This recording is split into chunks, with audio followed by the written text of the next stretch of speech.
أنا سجود حد صحفت ما دام يكبل عرضه حفيز كان أو أي تهاي لمانتين حفيز والبا يدول ذهان بكوميونيكيشن لو كلمات من يعني قدر صدق حاجة حفيز كمان هي سجود توقع الرئيسة واحد لنا إن كوميونيكيت جرينه وسياسة هرمر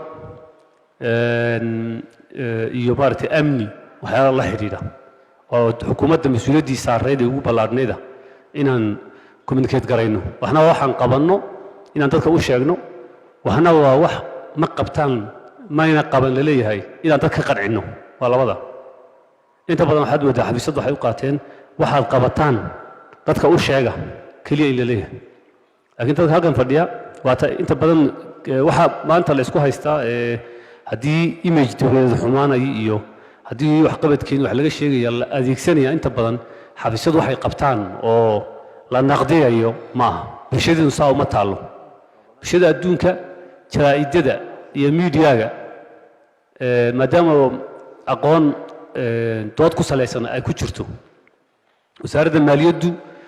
waxaasi khalad ku leedahay oo waxaasi qaban weydii oo waxa la soo qoriyaa qoraala cidda u jawaabaysana qoraalay qortaa cidda akhriyaysa shacabkiina qoraaladaas ay akhridaa ay ku qanacdaa innagu bulsho oraalaan nahay noocaas u taalamanyihiin marka waa la yidhi saasaa la yidhi ayaa inta badan maaragtay lagu shaqeeyaa saa daraaddeed saasaa la yidhidina waa laynooga badiyey baan isleeyahay afar sano u dambeysay dhanka communicationka inay dhibaato ka jirto waa waxa la isku waafaqsan yahay shacabka og shir baan imika soo baxay anigu shirki markaa ka nimid qalin jabinta kadib aan galay siyaasad ku saabsanaa ciddii aan la shiraynay aan wada hadlaynay markaanu briefingkii aan siinaynay dhammaynay waxay tidhi waxaan anigu moogi dadkuna moogi maad u sheegtaan inta badan idinka in laydinku yidhaha waa ila tahay marka xafiisyada aad tidhaahdaan waxaasaan qabannay ama waxaas uma dhisnin in laydinku yidhaha dadku ma oga in lagu yidhaha marka dhibaatada jirta waa laba iyada oo ay communicationka sidii loo baahnaa aan uga shaqaynin iyo iyada oo hogaamintu sidii loo baahnaa aan uga shaqaynin waa labadaas communication keliya maaha dadka halkan fadhiya waa hogaamintii deegaanka waa siyaasiyiintii waa baarlamaankii marka isxilqaan la'aanta mas-uuliyiinta xaggeeda ka jirta iyo commitment la'aantu communication problem ma aha lagumana xallin karo commitment la'aanta iyo ka go'naansho la'aanta hogaaminta xaggeeda inay saxaan fikradaha khaldan ee xukuumadda ama ayna ka qayb qaadan fidinteeda iyagu laguma xallin karo communicationka oo la badiyo ama structure la ballaariyo ama media fara badan oo la hawlgeliyo laguma xallin karo waayo ciddii shaqada lahayd oo shaqadii ka seexatay wey taas waxay u baahan tahay in si ka ballaaransaa loo eego laakiin hadda waxay scope-ka discussionku wuxuu ku kooban yahay xafiiskan taa kolley xisbigu inuu fagaaro diyaariyo oo muxuu ahaayey bal si ka duwan sidii hore ayna waxaan shirarka unaga calaacaline maxaa commitment qofka laga rabaa siyaasadeed muxuu sameeyey maxaa loo diray muxuu sameyn waayida in si cilmiya aan usoo dhigno way quman tahay haddaan la samayna dhib baa ka imanaysa xagga communicationka ajada setting iyo ajada framing iyo wixii laga hadlayay oo dhan madaxweynaha sheegay haddii tababar looga baahdana inaad qaadateen waan filaya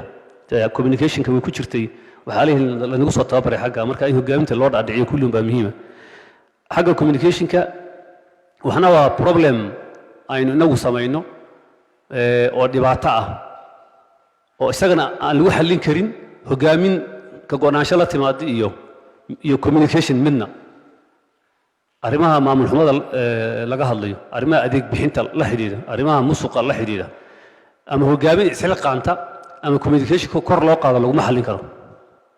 waayo waa dhibaato jirta wey waa inaad problemkii xallisaa or problem baa jira problemkii xalli haddaa hogaaminta oo dhan maanta lagu yidhaha baxa oo ay ka go'naansho sameeyaan adeeg bixintu way fiican tahay ma xallin karaan waa dadka ay wax u sheegayaan waa dad iyaga la mid oo kale weeyaan kolka horta layeriskaas inaan fahanaa muhiima communicationka laakiin wixii basic ahaa baa inaga khaldanba wixii basic ahaa ee caadiga ahaa xilliga abaaraha oo kale xafiisku dadaal fiican buu sameeyey abaaraha arrinteeda luqado fara badan buu ku bixinayey communication available bay ahaayeen wixii jira way la wadaagayeen laakiin anu waxaan garanayaa xilliga abaaraha ay bilaabatay waxaan furtay twitter baan furtay anugu hogaaminta halkan joogtaa inta furatay ma hubo anugu twitter inta englishka taqaana tiradeeda ma garanayo laakiin waxaan ogahay twitterkii anigu aan furtay feedbacka iyo saamaynta وياشي أي سو جاريس يعني وحكلنا ما هين ما أنت واشرني وحاسين قبلنا يعني كل شيء ما أنت سراشين هالكلام جارسي ما أنت هيدا سانكله شيء ما أنت يعني dadkii la rabay in loo sheego deegaanka Soomaalidu in abaarta uu qarinayo jeedada abaarta loo hubiyay waxay ahayd laba fikir baa maadaama deegaankeena hadda koor abaaraha la qarin jiray in dadka adduunka laga dhaadhiciyo deegaanka Soomaalida abaar macaluhu keentay oo dadkii leynaysa jirta maamulka meesha ka jira keenay ama wax ka qaban waayay in la yiraahdo marka waa imtixaan dawladda Itoobiya oo kale looga socod marka waa dawladda Itoobiya xogaal baahido waxaa nagala shaqeynayay national disaster musiibooyinka ayaa nagala shaqeynayay marka iyada duulaanka la qaaday wuxuu ahaa raaci caamka in deegaankan dawladda federaalka iyo dawladda kililkuba dad baaba'aya ay qarinayaan ama ayna waxba u qabanayeen in la iibiyahay anigu waxaan leeyahay social media Facebook baan ku soo bandhigi jiray laakiin Twitter baan furtay markaa actually January 1 2022 yaan furtay sanadka cusbaa bilowday yaan furtay hay'adaha ii yimaada feedback aan ka helay iyo kulliyo xogta halkaas kala socdaan waayo Twitterka waxa ku jira dadka go'aanka gaara decision makerska dadka hay'adaha decision makerska fadhiya Facebookana dadka shacabka ku badan marka anigu cid aan la hadlayay Twitter uu sheegay luqadan ku qoraa Twitterkana exclusively English baa ahayd Soomaali kuma qoro ujeedadu waxay ahayd hay'adaha internationalka UN-ta NGO-yada partnerska factska jira halka in loo soo bandhigo way shaqaysan aaminsan waxaan ka wadaa haddii hogaaminta kalena sidaas la mid ah shaqooyinka ay hayaan oo idinsiga inta ay identify gareen ay u soo bandhigaan oo Facebook iyo Twitter-ka ay isticmaalaan wax weyn baa hagaagi lahaa communication breakdown-ka dal ahaanna waa la sheegay arinta hadda shirkii ugu dambeeyayna waxaan isleeyahay waa la soo qaatay assignment in social media maanta adduunka jira waa social media waa mainstream media maanta cid television daawata ma jirto cid radio deysata ma jirto telefoon la wada wata kolka mentality-ga laakiin hadda jira waxa weeye television iyo jaraa'id iyo hadda jaraa'id baan sameynay xitaa inuu hadda yaa akhriyaya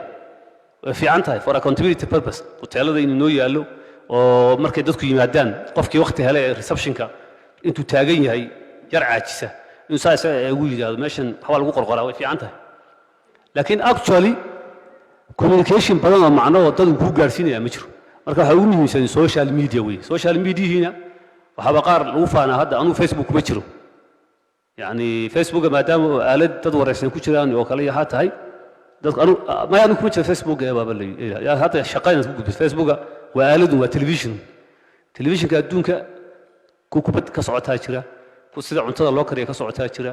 ku waxyaalaha xun ka socdaan baa jira ku diin ka socotaa jira waa aaladu Facebook adiga ay ku xiran tahay waxaad ku qorayso page-kaaga laakiin hogaaminta badankeeda yar kalsooni darro maadaama hadda akhlaaqiyadka deegaankeena iyo guud ahaan adduunkaba Facebook meel dad badan oo negative fadhiyaan oo ay tamaan oo yihiin inta badan kalsooni darro haddaan wax ku qoro waliba haddii wax dadka marka loo arko mucaaridkii haddaan ku qoro wala caayo kala ama wax dhib anu aan sameeyo yaa la soo saaray oo kala ka muuqata taa way dhibaatadu waxa maaragtay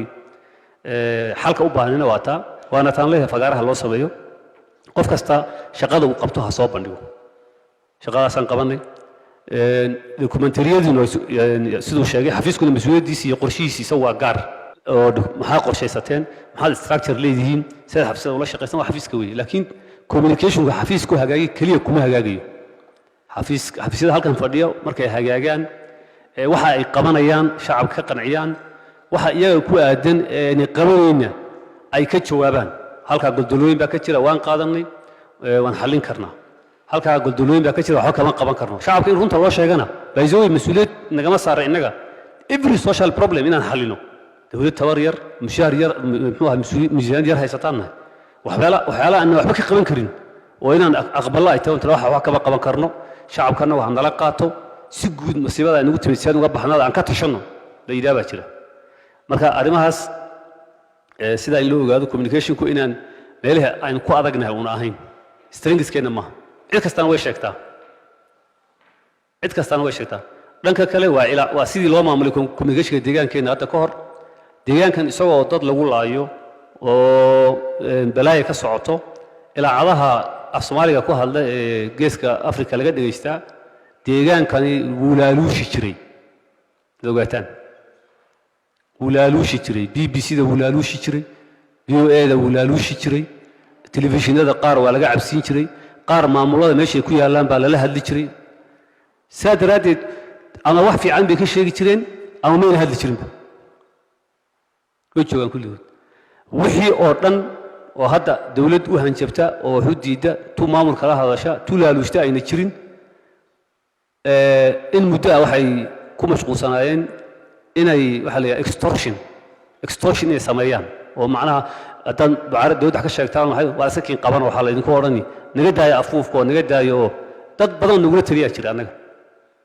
actually nagula taliya oo dadna la xidhiirsiiyey oo laakiin akhlaaqiyad ahaan waxaas waa khalad ilcad la laaluusho telefishin la laaluusho iyo waxaasi bulshadan baa ku halaagmaysay waxba kuma hagaagayso kuwa la laaluushayo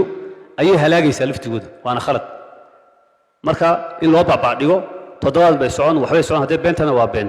ayaa ka fiican taa macnaheedu ma aha adduunka media ka jiro dhan lacagtu inay wareegto oo ay power leedahay inaan la garanayn maaha laakiin powerkaasi siyaalo organized iyo sida laaluush saa ay soo samee hay'ayn aan ahayn baa lagu sameeyaa oo lagu heshiiyaa oo qaab kale oo maaragtay formal ah oo iyaguna shaqada ay gudanayaan yaa taala marka taana saxaafadda xumayna ka qaban kulli qorshayaal hadda inaan qaadano sideen saxaafadeena ugu soo celinaa itiksigeedii sida bulshada la saxayo baa inaan loo saxayaa haddii bulshadeena khaldan aan leenahay aan saxno media-ga khaldan waa inaan saxno isagana including inaan challenge garayno including inaan ceebayno sidaan kale u soo dhigno oo niraahno khalad bay ku jiraan oo la dagaalanno waqti way nagu qaadan laakiin marka dambe media xor ah oo wanaagsan oo damiir leh oo bari haddaan annagu dadka layno ama dhibaatayno lacag naga qaadanayno asturayn ee runta sheegaya soo bixi doona xagaas waxaan u soconnaa media adlaaluustay adaa yeelanaya mas'uuliyadda ummadda haddaan ku xadgudubtana wuu ku taageeri marka media iguna waxyaalaha dadka difaaca weeyaan marka in media-gii annagu aanu kharibno sax maaha iyagana waxaan ugu baaqaynaa dhaqanadii noocaas ahaa maadaama waxay isbedeleen inay ka baxaan si ku soo noqdaan journalistic ethics anshixii saxaafinimo inay ku soo noqdaan ama international ha noqdaan ama local ha noqdaan ayaan ugu baaqaynaa qaabab lagu soo celiyana way jirtaa kuwaana in la raaco xafiiskuna inuu si dhow ula socdo arrinta ayaa muhiima xagga luqadda axmaariga iyo xidhiirka communicationka kale aad baa wax badan isaga bedeleen wax badan baa iska bedelay xogaha deegaankeena ka baxaya qoraallada la samaynayo frequency-ga lagu samaynayo aad baa xafiisku dadaal ugu muujiyey dawaanahan weliba taan baa la sii xoojinayaa intaasaan anigu ku soo koobi lahaa waad mahadsantihiin salaamu calaykum waraxmatullahi wabarakaatu